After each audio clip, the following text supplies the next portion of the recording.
Prediksi line up mengerikan Timnas Indonesia versus Curacao jika diisi Liu Jun dan 4 pemain naturalisasi lain. Timnas Indonesia jadi non-unggulan di Piala AFF 2022. Garuda dipastikan tak jumpa Malaysia di fase grup. Respons berkelas Bima Sakti pernah dijuluki netizen guru penjas saat melatih Timnas Indonesia senior.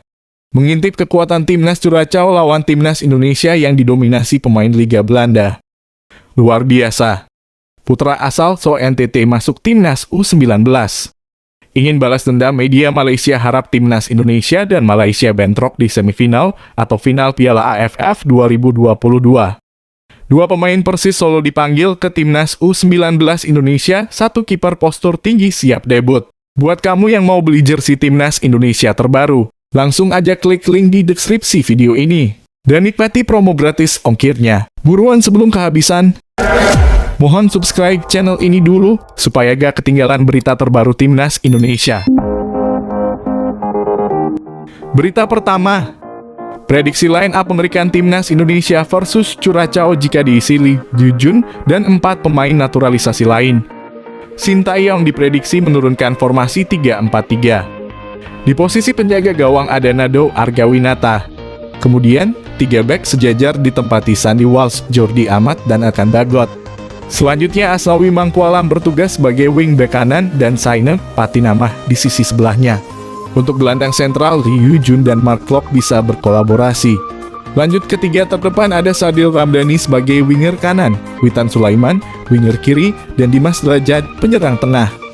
Berita kedua, Timnas Indonesia jadi non-unggulan di Piala AFF 2022. Garuda dipastikan tak jumpa Malaysia di fase grup. Seperti diketahui, pembagian pot Piala AFF 2022 telah rilis pada Senin 22 Agustus 2022. Pembagian pot ini adalah berdasarkan hasil yang diraih masing-masing tim pada 2 edisi AFF sebelumnya. Indonesia dan Malaysia sama-sama di pot 2. Artinya mereka dipastikan tidak akan bertemu di fase grup. Berita ketiga, respons berkelas Bima Sakti pernah dijuluki netizen guru penjas saat melatih Timnas Indonesia senior. Bima Sakti meraih sukses bersama Timnas Indonesia U16. Namun, Bima sempat menghadapi situasi yang tidak mudah. Ia sempat mendapatkan julukan guru penjas karena membawa prestasi buruk ke Timnas senior pada 2018. Julukan itu diberikan netizen sepak bola tanah air. Bima tidak marah dengan julukan yang mengarah ke ejekan itu. Guru penjas, saya malah terima kasih kepada seluruh pencinta bola Indonesia termasuk netizen. Saya sudah sampaikan saya enggak pernah baper. Saya masih bisa belajar, yang penting saya jangan dikatakan tidak jujur, kata Bima Sakti di YouTube Sport 77 Official. Berita keempat, mengintip kekuatan Timnas Curacao lawan Timnas Indonesia yang didominasi pemain Liga Belanda. Saat ini Timnas Curacao menempati urutan FIFA 84 dunia.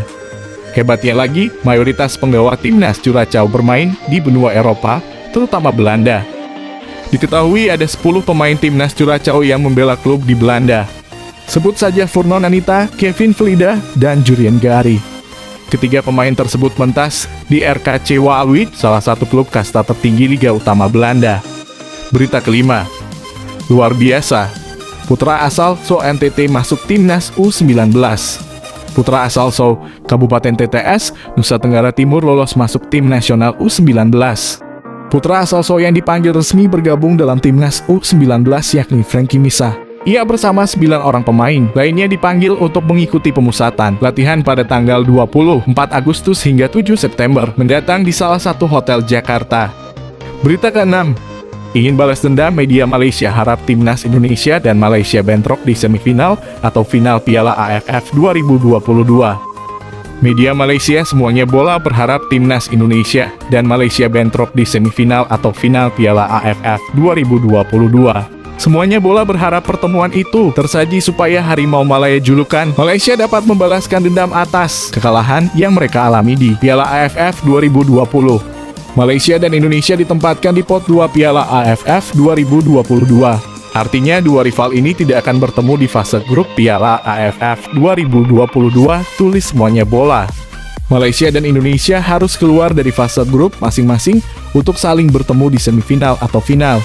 Jika kedua negara ini lolos ke babak selanjutnya, tim asuhan Kim Pen Guon ingin balas dendam kepada skuad asuhan Sintayong. Lanjut semuanya bola.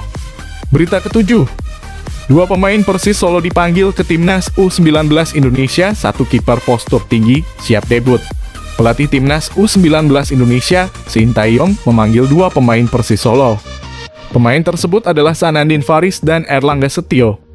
Kabar ini disampaikan oleh laman Instagram Akademi Persis Solo @persishot pada Senin 22 Agustus 2022.